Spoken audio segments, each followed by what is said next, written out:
जवानों, कैसे हैं आप सभी दोस्तों। जो आपका आरपीएफ कांस्टेबल एसआई की खाकी वर्दी पहनने की जो आपकी चाहत है, उसको हकीकत में बदलने के लिए मैं आपके लिए स्टडी प्लान लेके आ चुका हूं कि किस तरीके से जो आपकी आरपीएफ कांस्टेबल एसआई की वर्दी पहनने की जो चाहत है, उसको आप हकीकत में कैसे बदल सकते हो, उसके लिए आपको कैसे तैयारी करनी चाहिए, उसके ऊपर हम यहां पर बात करने वाले हैं। ये वीडियो आप सभी स्टूडेंट के लिए बहुत ज्यादा इंपॉर्टेंट होने वाला है, बहुत महत्वपूर्ण ये क्लास होने वाली है। इसमें मैं आपको बताऊंगा कि एकदम जीरो से आप किस तरीके से आरपीएफ कांस्टेबल एंड एसआई 2024 के लिए तैयारी कर सकते हो। देखिए दोस्तों, अभी आपके पास समय है और जब समय होता है ना, उसका सदुपयोग करना बहुत जरूरी होता है। तो अभी आपके पास समय है, इस वीडियो को पूरा देखना, बड़े ध्यान से देखना, अपना दिमाग है वो इसी वीडियो पर रखना, समझते हुए चलना। सारी चीजें आपको इतने आराम से समझा दूंगा, इतने आराम से लगेगा कि हां, अगर हमने ऐसे तैयारी की, इस स्टडी प्लान को फॉलो किया तो 100% हमारा सिलेक्शन है वो पक्का हो जाएगा, हमें कोई नहीं रोक सकता। देखिए, आप सभी ये छोटी छोटी चीजें तो जानते ही होंगे, तभी आप आरपीएफ कांस्टेबल की तैयारी वाला ये वीडियो देख रहे हो। लेकिन अगर नहीं जानते तो आप यहां पर देख सकते हो, ये आपके लिए फिजिकल वगैरह है, ठीक है। इसमें आपके या दूसरी चीजें दी गई है, हाइट वगैरह दिया गया है, तो ये सारी चीजें आपके लिए दी हुई है, आप यहां पर देख सकते हो। ये लड़कों के लिए चेस्ट भी दी गई है। ओके जी, अब चलिए बात कर लेते हैं मेन। अब मेन क्या होता है? मेन है क्योंकि हमें पेपर पास करेंगे तभी तो हम सिलेक्शन लेंगे, और पेपर पास करने के लिए हमें सिलेबस को जानना बहुत ज्यादा जरूरी है। सिलेबस को जानना बहुत जरूरी है, फिर सिलेबस हमें पता चल जाता है, उसके बाद हम देखते हैं कि हमें कैसे तैयारी करनी चाहिए, क्या क्या चीजें करनी चाहिए, जिससे हम एक अच्छा स्कोर करके सिलेक्शन ले सकते हैं। आप सभी जानते हो कि अगर आपको आरपीएफ कांस्टेबल या एसआई का एग्जाम पास करना है या पार करना है, तो आपको सबसे पहले इसका पेपर पास करना पड़ेगा।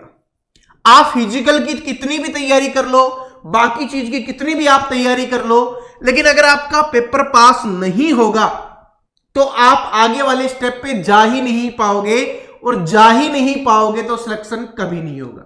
ये बात आप सभी जानते हो ना? ओके, ताकि अब आपको यह पता चल जाए इसकी इंपॉर्टेंस क्या है।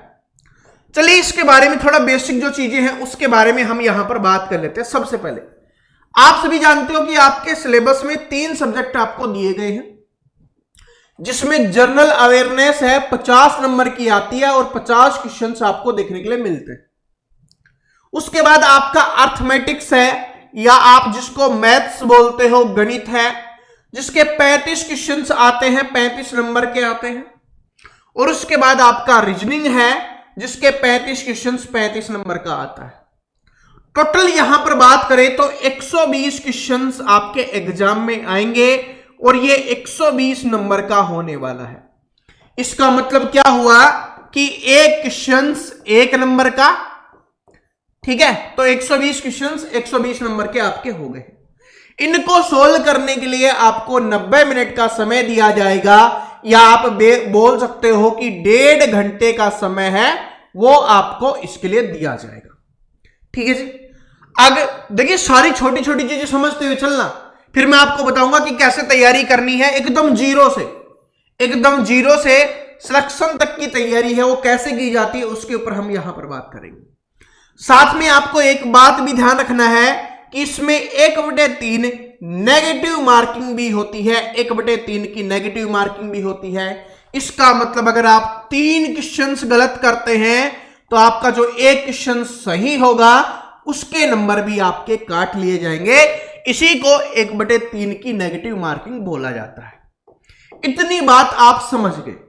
जब आप इतनी बात समझ गए तो एक बात बताता हूं, अब सारी चीजों पे ध्यान से चलना, अब सारी चीजों को ध्यान से देखना है आपको, तभी आपको हर बात अच्छे से समझ में आएगी। इसमें मैथ्स और रीजनिंग दो ऐसे सब्जेक्ट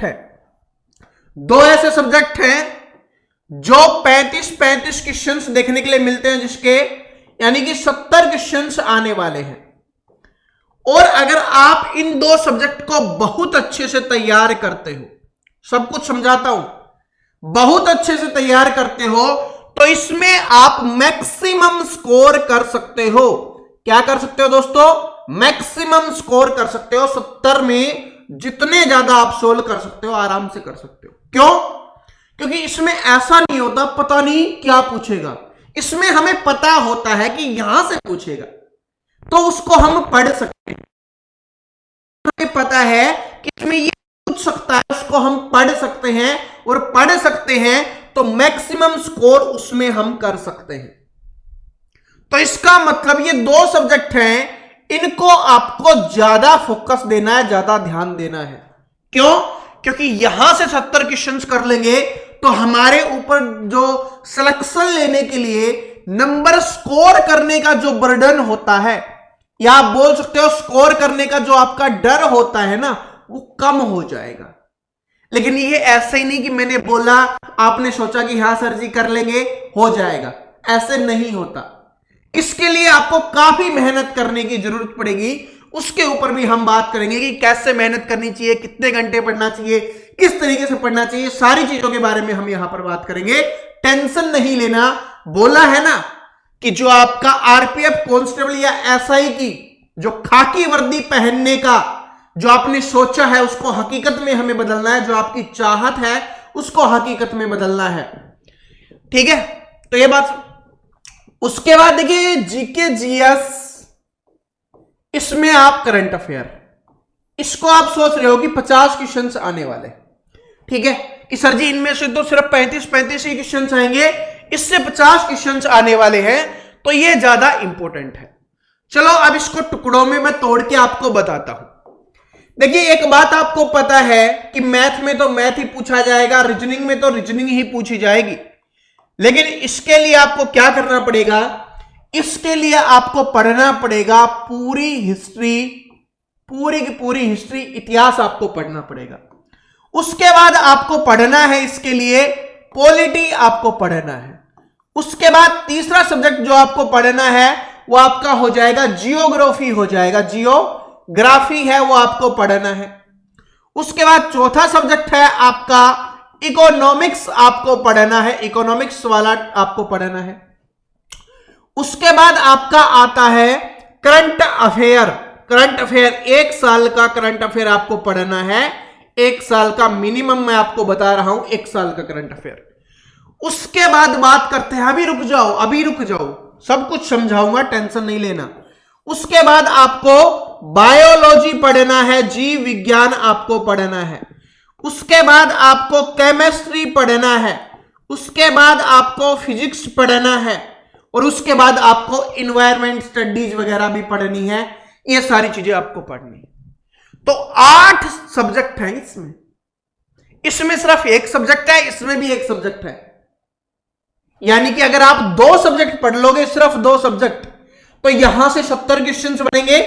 और अगर 50 क्वेश्चंस आपको बनाने हैं तो उसके लिए आपको ये 8 सब्जेक्ट पढ़ने पड़ेंगे। और 8 छोड़ो, अभी तो 9वां है वो ज्यादा इंपॉर्टेंट होने लग गया है। वो कौन सा है? आपका स्टैटिक जीके भी आपको इसमें पढ़नी पड़ेगी, और इन्वायरमेंट स्टडीज के बारे में विविध वाले क्वेश्चंस वो भी आते हैं। तो 10 चैप्टर आपको, 10 सब्जेक्ट आपको पढ़ने पड़ेंगे। यहां से 2 पढ़ोगे, ये हर कोई नहीं समझता, क्योंकि पता है क्या है, मैं एक चीज बताता हूं, क्योंकि इसको पढ़ना आसान होता है, इसको पढ़ने में कोई प्रॉब्लम नहीं होती, दिमाग की आवश्यकता नहीं होती। किताब लेके बैठ जाओ और पढ़ते हुए जा रहे हो, अगर अच्छा लग रहा तो भी ठीक है, नहीं अच्छा लग रहा तो भी आप पढ़ लोगे, क्योंकि इसमें दिमाग का यूज नहीं करना होता ज्यादा। क्योंकि मैथ सॉल्व करोगे, दिमाग को दौड़ाना पड़ेगा, जो जंग लगी हुई है उसको हटाना पड़ेगा। रीजनिंग पढ़नी है, उसके लिए सोचना पड़ेगा। रीजनिंग का मतलब ही क्या होता है? तर्क शक्ति, आपके सोचने की क्षमता क्या है, इसके ऊपर देखा जाता है। तो बात समझ जाओ, इतनी चीज समझ जाओ, क्योंकि मोस्टली स्टूडेंट इन 2 को इग्नोर करते हैं। पढ़ते तो हैं, लेकिन ये सोचते हैं चलो ठीक है, इनको जितना पढ़ते हैं इतना इसको पढ़ लेते हैं, काम बन जाएगा। और अगर आप ये 9 के 9 या 10 के 10 मैंने आपको बताए हैं सब्जेक्ट पढ़ भी लेते हो, तो भी 100% आप इसमें कभी भी स्कोर नहीं कर सकते। 100 छोड़ो, आप 90 स्कोर कर लोगे, 90%, वो भी बहुत बड़ी बात हो जाएगी। लेकिन इसमें 95 करना आसान है। 100 भी कर सकते हैं स्टूडेंट और करते भी हैं, लेकिन मैं आपको बता रहा हूं अगर थोड़ी सी मेहनत करते हो तो 95% स्टूडेंट हैं, इसमें स्कोर आराम से कर सकते हो आप। ये बात समझ में आ गई? इतनी चीजें अब मैंने समझा दी, लेकिन अब इसका मतलब ये नहीं है कि आपको ये नहीं पढ़ना, ये तो आपको सब कुछ पढ़ना है। ये मुझे सब्जेक्ट भी आपको बताने थे, तो सारे के सारे सब्जेक्ट मैंने आपको बता भी दिए हैं कि इसमें क्या क्या आएगा। ठीक है, चलो अब बात करते हैं कि हमें कैसे अपने स्कोर पे ध्यान देना है और कैसे कैसे हमें पढ़ना है, उसके बारे में हम यहां पर बात कर लेते हैं। ये बहुत सारी चीजें हमने जान ली है, जो हमारे लिए जरूरी थी, बहुत सारी चीजें जान ली है। सबसे पहले मैं मैथ की बात कर लेता हूं, गणित की बात कर लेता हूं कि इसको आपको कैसे पढ़ना है, इसको आपको कैसे पढ़ना है। देखिए, मैथ की बात करूं तो आपके जो रेलवे का मैथ है, आरपीएफ का मैथ है, उसमें 25 टॉपिक्स आपके एग्जाम में आते हैं। मैं मैथ का जो सिलेबस वाला वीडियो आएगा उसमें मैं आपको बता भी दूंगा कि कौन कौन से टॉपिक्स आते हैं, किस टॉपिक से कितने क्वेश्चंस आते हैं। उसमें थोड़ा समय लगता है सारी चीजें देखने के लिए, तो वो वीडियो आपके लिए आ जाएगा, सिलेबस वाला वीडियो आएगा, उसमें मैं सब कुछ बता दूंगा। 25 टॉपिक्स आपके एग्जाम में आते हैं, ठीक है जी। तो सबसे पहले हमें क्या करना है, सबसे पहले हमें चैप्टर वाइज पढ़ना है। देखिए, आपको किसी भी चक्कर में नहीं पढ़ना, सबसे पहले आपको चैप्टर वाइज पढ़ना है। इससे क्या होगा, इससे जीरो से तैयारी करनी है ना, तो पहले आपका बेसिक बनेगा, बेसिक से निकालो चैप्टर को, पहले बेसिक पढ़ोगी होता क्या है। अब नाव और धारा के डायरेक्ट क्वेश्चंस लगाने लग जाओगे, आप रेलगाड़ी के डायरेक्ट क्वेश्चंस लगाने लग जाओगे, लेकिन पता ही नहीं होगा कि ये होता कैसे है, ये सब कुछ कैसे हुआ। तो क्वेश्चंस रट लोगे, लेकिन पेपर में नंबर नहीं आ पाओगा। ठीक है, तो सबसे पहले बेसिक पढ़ो और फिर बेसिक के बाद आपको क्या करना है, फिर प्रैक्टिस करनी है।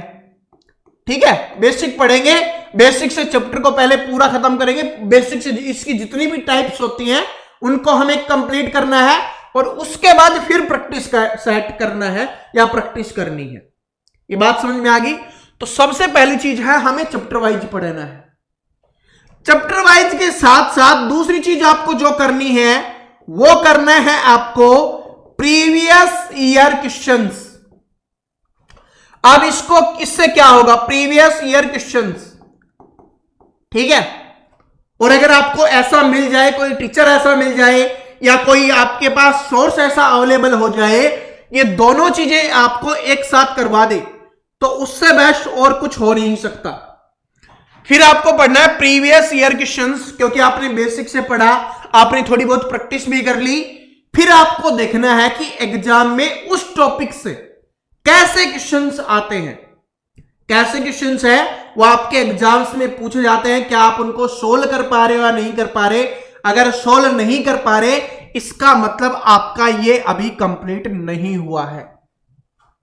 पहले चैप्टर पढ़ो, जब कंप्लीट हो जाए फिर प्रीवियस ईयर क्वेश्चंस लगा के देखो, अगर निकाल पा रहे हो इसका मतलब चैप्टर आपने पढ़ लिया है, नहीं निकाल पा रहे इसका मतलब चैप्टर आपको समझ में आया नहीं है, आपको दोबारा उसको पढ़ना है। क्योंकि जंप नहीं मारना, जब तक कंप्लीट चैप्टर समझ नहीं आता दूसरे चैप्टर पे नहीं जाना, क्योंकि दोबारा से वापस आने में पता नहीं कितना समय लगेगा और दोबारा पढ़ने का मन भी करेगा या नहीं करेगा। ये फैक्ट है, आज के समय में ये चीज बहुत ज्यादा हो रही है। और आप में से जो स्टूडेंट पहले से कभी तैयारी कर रहे होंगे ना, वो इस बात को सोचना कि आपने परसेंटेज चैप्टर जब पढ़ा था उसके बाद जब दोबारा पढ़ने लगे कितना आपका पढ़ने का मन किया था। बहुत कम स्टूडेंट का मन करता है पढ़ने का।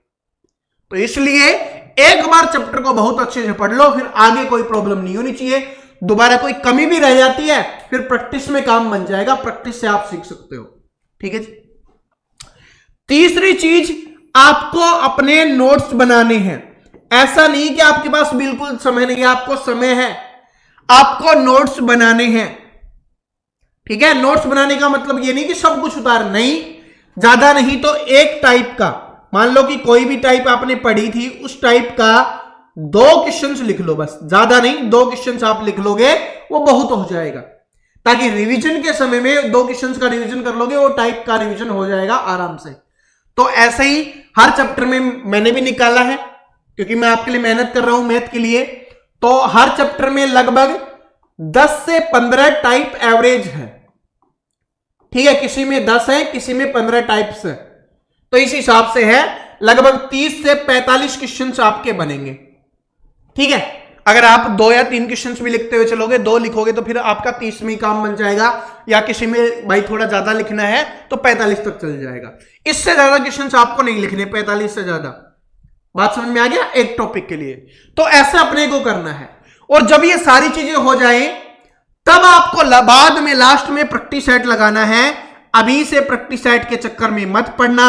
मैं एक बात बताता हूं आपको, प्रैक्टिस सेट के चक्कर में मत पड़ना, बाद में आपको लगाने हैं। मैं मैथ की बात कर रहा हूं, बाकी सभी सब्जेक्ट का तो आप एक साथ लगाओगे, वो भी लास्ट में लगाना है। देखो क्या है, एक सच्चाई बताता हूं। आपको पता है कि लाखों स्टूडेंट फॉर्म भरते हैं, ठीक है, और लाखों स्टूडेंट का मतलब क्या है कि भीड़ फॉर्म भरती है। गलत मत समझना, बुरा मत मानना, बात को समझो कि भीड़ होती है जो फॉर्म भरती है, लेकिन उसमें से कुछ हजारों का ही सिलेक्शन होता है। और आपको लगता है नहीं इतने फॉर्म भरते, उसमें से कुछ ही तैयारी कर रहे होते हैं, क्योंकि कुछ तो प्रैक्टिस साइट के चक्कर में लगे हुए होते हैं। ज्यादातर भीड़ आपको कहां दिखेगी? भीड़ वहां दिखेगी जहां पर सक्सेस नहीं मिलती। भीड़ जहां पर भी है ना, ये समझ लो वहां से सक्सेस नहीं मिलेगी। अगर YouTube पर आप देखो, अभी YouTube पे ही हम, तो YouTube पर देखो, प्रैक्टिस सेट ज्यादा स्टूडेंट पढ़ेंगे, वहां पर भीड़ ज्यादा मिलेगी आपको। और कोई टीचर बेसिक से पढ़ा रहा है, समझा रहा है, वहां पर भीड़ नहीं मिलेगी। अब समझ जाओ, इतनी छोटी सी बात समझ जाओ। और अगर यहां पर मैंने जीके लिखा हुआ ना, जीके में जो टीचर आपको थ्योरी पढ़ा रहा है, जो सच्चा वे होता है, रियल वे होता है, यानी एक रास्ता होता है सिलेक्शन लेने के लिए, पढ़ने के लिए, थ्योरी पर देख लेना, 10 से 20% स्टूडेंट भी नहीं आते जो आपके प्रैक्टिस सेट में आपको दिखाई देंगे। सिलेक्शन कितने का होता है, जो जितने पढ़ने वाले होते हैं वो आप सभी जानते हैं, इतना मैं आपको बता चुका हूं। तो मैथ में अपने को ऐसे करना है, और कितना समय देना है वो भी बात कर लेते हैं। ज्यादा समय नहीं देना, और अगर आप ज्यादा दे पाओ वो तो अच्छी बात है, लेकिन अगर पूछ रहे हो कि सर जी कम से कम कितना समय देना है, मिनिमम कितना टाइम हमें देना पड़ेगा, तो 2 घंटे का समय आपको मिनिमम देना है। मैं आपके ये तीनों सब्जेक्ट के लिए बता रहा हूं, 2-2 घंटे का मिनिमम आपको 2-2 घंटे का समय देना है, यानी 6 घंटे का समय है ना, वो आपको कम से कम देना है, कम से कम। इससे कम में तो बात बनेगी ही नहीं, ठीक है जी। अब रीजनिंग की बात कर लेते हैं, मैथ की हमने बात कर ली, अब रीजनिंग की बात करें तो रीजनिंग में भी आपको ऐसा कुछ नहीं करना, बस बिल्कुल सिंपल है। उसमें भी इसे ही चैप्टर वाइज पढ़ो, बेसिक से पढ़ोगी कैसे क्या क्या चीजें होती हैं, फिर उसकी प्रैक्टिस करो, साथ में प्रीवियस ईयर क्वेश्चंस लगाओ, नोट्स बनाओ, और फिर बाद में लास्ट में प्रैक्टिस सेट करो। बस ऐसे ही इसमें रीजनिंग में भी फॉलो करना है, रीजनिंग में भी आपको ऐसे ही सेम फॉलो करना है। अब बात कर लेते हैं अपन, अब जो इंपॉर्टेंट है, क्योंकि भाई 50 क्वेश्चंस आने वाले हैं जनरल अवेयरनेस से, उसको छोड़ नहीं सकते। क्या नहीं कर सकते? उसको छोड़ नहीं सकते। उसको छोड़ोगे तो बात कभी भी नहीं बनेगी। तो सबसे पहले क्या करो, कुछ भी आप उठा लो, जो भी आपको अच्छा लगे, जो भी आपके पास बुक अवेलेबल हो, ठीक है, जो भी आपके पास बुक अवेलेबल हो। अभी बहुत इंपॉर्टेंट चीजें बताने वाला हूं, सब कुछ ये एक बार वीडियो देख लोगे, दोबारा कभी देखने की नहीं पड़ेगी। कैसे कैसे पढ़ना है, जिसको लगता है ना सर जी 6 घंटे 8 घंटे बहुत ज्यादा समय, मैं आपको बताऊंगा, बड़ा प्यारा टाइम टेबल आपके लिए बन जाएगा। उसके बाद आपको लगेगा ही नहीं कि आप पढ़ भी रहे हो। आप जो मूवीज देखते हो, मस्ती करते हो, दोस्तों के साथ घूमते फिरते हो, वो सब कुछ भी कर पा रहे होगे और पढ़ भी पा रहे होगे। वो सारी चीजें मैं आपको बताने वाला हूं, पहले देख लो। कोई भी बुक आपके पास अवेलेबल है, या कोई भी टीचर से आप पढ़ रहे हो, तो आप शुरुआत करो। अगर आप पॉलिटी पढ़ना शुरू कर रहे हो, कोई भी आप उठा सकते हो, जो भी आपको अच्छा लगे। ऐसा नहीं कि मैं पॉलिटी बता रहा हूं, पॉलिटी आप हिस्ट्री पढ़ना चाहो हिस्ट्री पढ़ सकते हो, स्टैटिक जीके पढ़ना चाहो स्टैटिक जीके पढ़ सकते हो, जो भी आप पढ़ना चाहो पढ़ सकते हो। लेकिन मेरा सजेशन रहेगा स्टैटिक जीके और करंट अफेयर, ये आपको सबसे लास्ट में पढ़ना है, जब आपका पेपर आए ना उस समय। क्योंकि इनको याद करना थोड़ा मुश्किल होता है, याद रखना मुश्किल होता है। तो उस समय पढ़ोगे तो ताजा पढ़ा हुआ होगा, याद हो जाएगा। तो इसलिए स्टार्टिंग में पॉलिटी, हिस्ट्री, ज्योग्राफी, इकोनॉमिक्स इस तरीके से पढ़ सकते हो। साइंस से आप शुरुआत कर सकते हो, ठीक है। साइंस जरूरी है, मैंने आपको बताया था फिजिक्स, केमिस्ट्री, बायोलॉजी वो साइंस का ही पार्ट है, तो साइंस भी आपको पढ़नी है। तो एक चीज को किसी को भी उठाओ और उसको पढ़ना स्टार्ट कर दो, जिस भी बुक से पढ़ रहे हो, टीचर से पढ़ रहे हो, और पढ़ते जाओ। और बस एक बार पहले थ्योरी पढ़ लो सब कुछ, ठीक है। थ्योरी पढ़ना है, जैसे उसमें चैप्टर वाइज होता है, इसमें थ्योरी बोल दी जाती है, थ्योरी आपको पढ़नी है। और फिर थ्योरी के साथ साथ प्रैक्टिस आपको करनी है। कैसे कि आपने कोई भी चैप्टर पढ़ा, मान लो आपने प्रस्तावना पढ़ी, जैसे आज प्रस्तावना की वीडियो आएगी तब मैं आपको बता देता हूं, AK चौधरी सर की प्रस्तावना आपने पढ़ी, तो उससे रिलेटेड जो भी क्वेश्चंस बन सकते हैं 3, 4, 5, 7 जितने भी आपके पास अवेलेबल है, आप उसकी प्रैक्टिस कर लो कि अगर आपने जो थ्योरी पढ़ी है उससे आप क्वेश्चंस के आंसर कर पा रहे हो या नहीं कर पा रहे। अगर कर पा रहे हो इसका मतलब अच्छे से आपको याद हो गई है, आपको कोई प्रॉब्लम नहीं है, टीचर ने बहुत अच्छा पढ़ाया है, आपने बहुत अच्छे से पढ़ाया, आपका बात बन जाएगा। इस तरीके से पढ़ते हुए जाना है। और एक बार जब थोड़ा सा पढ़ लो फिर उसके बाद तो कुछ नहीं करना, जितना ज्यादा आप प्रैक्टिस सेट लगाओगे उतना ज्यादा आपका रिवीजन होता रहेगा, नए नए क्वेश्चंस आते रहेंगे, सीखते रहोगे, सब कुछ होता रहेगा। इस तरीके से अपने को करना है। अब बात कर लेता हूं उस इंपॉर्टेंट चीज के बारे में जो आपके लिए जानना जरूरी है, फिर उसके बाद टाइम टेबल के बारे में हम बात करेंगे। सबसे पहली चीज आपको अपना माइंड सेट बनाना है। अब माइंड सेट बनाने का मतलब क्या है कि पहले खुद को मान लो कि मुझे आरपीएफ कांस्टेबल की जॉब लेनी है, मुझे आरपीएफ एसआई की तैयारी करनी है, इसकी वर्दी मुझे पहननी है। तो जैसे ही सुबह उठते हो पढ़ने के लिए, सबसे पहले ये खुद को माइंडसेट में यही आपको रिवीजन करना है कि हां इस बार मुझे आरपीएफ की वर्दी पहननी है, खाकी वर्दी मेरे बदन पे होनी चाहिए, और उसके लिए मुझे मेहनत करनी है, मुझे मूवीज छोड़नी है, मुझे दोस्ती यारी के साथ घूमना फिरना छोड़ना है, मुझे खेलना कूदना सब कुछ छोड़ना पड़ेगा, मोबाइल अपना छोड़ना पड़ेगा, तभी मैं सिलेक्शन ले पाऊंगा। अगर मैंने एक बार इसमें सिलेक्शन ले लिया उसके बाद मैं सब कुछ कर सकता हूं।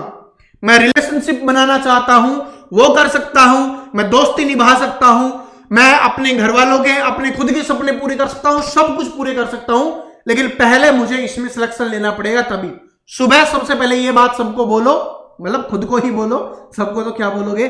उससे क्या होगा, पूरे दिन करने के लिए मोटिवेशन मिल जाएगा। जो बोलते हैं ना सर जी मोटिवेशन नहीं मिल रहा, इस तरीके से अपने माइंडसेट को बनाओगे, मोटिवेशन डेली सुबह आपको मिलेगा, नई एनर्जी के साथ पढ़ोगे और फोड़ डालोगे पेपर को। दूसरी चीज क्या है, दूसरी चीज है आपको अपना एक टीचर डिसाइड करना है, एक अध्यापक डिसाइड करना है। कुछ स्टूडेंट क्या गलती करते हैं आज के टाइम पे, वो मैथ पढ़ रहे हैं लेकिन 3 जगह से पढ़ रहे हैं, रीजनिंग पढ़ रहे हैं वो भी 3 जगह 4 जगह से पढ़ रहे हैं। ऐसा नहीं करना, आपको एक टीचर डिसाइड करना है। स्टार्टिंग में देख लो किस टीचर का आपको समझ में आता है, मैथ की बात करूं, रीजनिंग की बात करूं, साइंस की बात करूं, जीके की बात करूं, जो टीचर डिसाइड करो। ऐसा नहीं कि एक ही चैनल पे होना चाहिए, कहीं से भी मिले, लेकिन जिसका आपको समझ में आता है आप उसका पढ़ना स्टार्ट कर सकते हो। ऐसा नहीं कि मेरी ये वीडियो देख रहे हो तो मुझसे ही पढ़ना जरूरी है, नहीं, जिसका समझ में आता है। अगर आपको मेरा पढ़ाया हुआ समझ में आता है तो मुझसे पढ़िए, नहीं समझ में आता आप दूसरे टीचर से पढ़िए, क्योंकि आपके जीवन का समय बीत जाएगा, दोबारा समय नहीं आएगा, ठीक है। तो पहले टीचर डिसाइड कर लो कि मैथ यहां से मुझे पढ़ना है, फिर मुझे यहीं पे विश्वास करना है पूरा कि ये मेरे पूरे के पूरे नंबर दिलाएंगे। रीजनिंग यहीं से पढ़नी है, पूरा विश्वास करना है कि यही मेरे नंबर दिलाएंगे और इस बार मेरा सिलेक्शन करवाएंगे। जीके जहां से पढ़नी है सब कुछ डिसाइड कर लो और फिर पढ़ना स्टार्ट कर दो। ऐसे एक टीचर डिसाइड करना है, जगह जगह नहीं भटकना, जगह जगह नहीं भटकना है, ठीक है जी। उसके बाद तीसरी चीज क्या है, अपनी बुक्स। आपको 50 बुक्स लेने की आवश्यकता नहीं है, सिर्फ एक सब्जेक्ट की एक बुक परचेज कर लो और उसी से पढ़ते रहो, उससे बेस्ट कुछ नहीं है। बोला जाता है कि 10 किताबें पढ़ने से अच्छा है एक किताब को 10 बार पढ़ दो, उससे अच्छा कुछ नहीं होगा, ठीक है। तो ये 3 चीजें आप डिसाइड कर लो, बस ये 3 चीजें कर लो, उसके बाद आपको कोई नहीं रोक पाएगा। आपका सिलेक्शन, आपकी जो खाकी वर्दी पहनने का जो सपना है, जो आपने सोचा हुआ है वो हकीकत बन जाएगा। ठीक है, अब टाइम टेबल की बात कर लेता हूं मैं कैसे। देखिए, जैसे मैंने बोला कि सुबह आप उठोगे, सुबह उठते ही आपको 2 घंटे पढ़ना है। आप सब्जेक्ट खुद डिसाइड कर लेना, क्योंकि सभी स्टूडेंट का अलग अलग होता है। किसी को कोई सब्जेक्ट पढ़ना पसंद होता है, किसी को कोई पढ़ना पसंद होता है। आप उस हिसाब से पढ़ सकते हो। और जब आपको नींद आती है ना, जिस समय सर जी मुझे इस टाइम नींद आती है, मुझे पढ़ना होता है, उस समय आपको मैथ पढ़ना है। क्योंकि मैथ पढ़ोगे, दिमाग लगता है, कैलकुलेशन करनी होती है, तो फिर आपको नींद नहीं आएगी। तो उस समय आपको मैथ पढ़ना है। सुबह उठो, 2 घंटे एक सब्जेक्ट को पढ़ो। उसके बाद आराम से 1-2 घंटे आप ऐश करो। फोन चलाना है, घर वालों के साथ बैठना है, दोस्तों के साथ घूमना है, मूवीज देखनी है, जो भी करना है वो कीजिए। उसके बाद दोपहर का खाना वाना खा के फिर 2 घंटे पढ़ने बैठ जाओ। कोई दूसरा सब्जेक्ट डिसाइड करो कि मुझे ये सब्जेक्ट पढ़ना है, फिर उसको पढ़ लो। उसके बाद फिर शाम को आराम से दोस्तों के साथ घूमो, मस्ती करो, कुछ भी करो, फिर आओ और फिर रात को 2 घंटे पढ़ो। ऐसे पढ़ोगे 6 घंटे आप पढ़ भी लोगे और आपको पता भी नहीं चलेगा। ठीक है जी। और अगर जो स्टूडेंट और घंटे पढ़ना चाहते हैं, तो जो टाइम है ना, शाम का टाइम और रात के टाइम 2 जगह डिवाइड कर दो। सुबह पढ़ो, दोपहर में पढ़ो, शाम को पढ़ो और फिर रात को पढ़ो। ठीक है, इस तरीके से डिवाइड कर लो। वो आपके 8 घंटे भी कवर हो जाएंगे आराम से। जो चीजें भी आप करना चाहते हो वो भी आप कर सकते हो। और एक बात, आप सभी स्टूडेंट से मैं एक वादा चाहता हूं कि आप सभी आज इस वीडियो के नीचे कमेंट करोगे। क्या कमेंट करना है? कुछ नहीं करना, बस एक कमेंट करना है कि हां, मुझे इस बार आरपीएफ कांस्टेबल में, आरपीएफ एसआई में, जो भी आपका दिल करे, मुझे सिलेक्शन लेना है और मैं सिलेक्शन लेके रहूंगा। यह आपको कमेंट करना है, ताकि आपको याद रहेगा, जिस दिन रिजल्ट आएगा तब तक याद रहेगा कि हां, मैंने उस वीडियो पे ये कमेंट किया था कि मुझे सिलेक्शन लेना है। और जिस दिन आपका सिलेक्शन हो जाए, उस दिन इसी वीडियो के नीचे आके कमेंट कर देना कि हां, मेरा सिलेक्शन हो गया है। ठीक है जी। ये आपको एक टास्क दिया जा रहा है। ये वीडियो अच्छा लगा आपको तो लाइक कर देना, इससे मुझे भी मोटिवेशन मिलेगा। आपको जिस तरीके से पढ़ने के लिए मोटिवेशन चाहिए ना, मुझे भी उसी तरीके से बेहतरीन क्लासेस, बेहतरीन वीडियो बनाने के लिए मोटिवेशन चाहिए। वो कहां से मिलेगा? आप सभी लाइक कर देना। आपको ये वीडियो कैसा लगा ये भी कमेंट करके जरूर बता देना, और अपने सभी दोस्तों के साथ शेयर कर देना जो भी आरपीएफ कांस्टेबल एसआई की तैयारी करना चाहते हैं। और चैनल को सब्सक्राइब करके बेल आइकन को प्रेस कर लेना मैथ्स पढ़ने के लिए, आरपीएफ कांस्टेबल एसआई और रेलवे के सभी एग्जाम्स के लिए। अगर आपको मैथ पढ़ना है, अगर मेरा पढ़ाया हुआ आपको पसंद आता है, तभी आप इस चैनल को सब्सक्राइब करना, क्योंकि मैथ की क्लासेस यहां पर मिलेगी, बाकी बकवास चीजें यहां पर नहीं मिलती हैं। ठीक है जी, समझ में आ गया? तो चैनल को तभी सब्सक्राइब करना अगर आपको मैथ पढ़ना है। मैं ऊपर आई बटन में एक मैथ का प्रीवियस ईयर पेपर का सॉल्यूशन आपके लिए लगा रहा हूं, इस वीडियो के बाद उसको देख लेना। डिस्क्रिप्शन में भी आपको मिल जाएगा, और इधर या इधर भी शो हो रहा होगा, उस पर क्लिक करके आप देख सकते हो कि कैसा पेपर आता है आरपीएफ कांस्टेबल का। ठीक है जी, तो मिलते हैं नेक्स्ट वीडियो में। तब तक हंसते रहिए, मुस्कुराते रहिए, पढ़ते रहिए, और मेरी तरफ से सभी को ऑल द बेस्ट। इस जर्नी में मैं आपके साथ रहूंगा, जितनी मेहनत कर सकता हूं, जितना सपोर्ट कर सकता हूं, वो करने की पूरी कोशिश करूंगा। Thank you, all the best.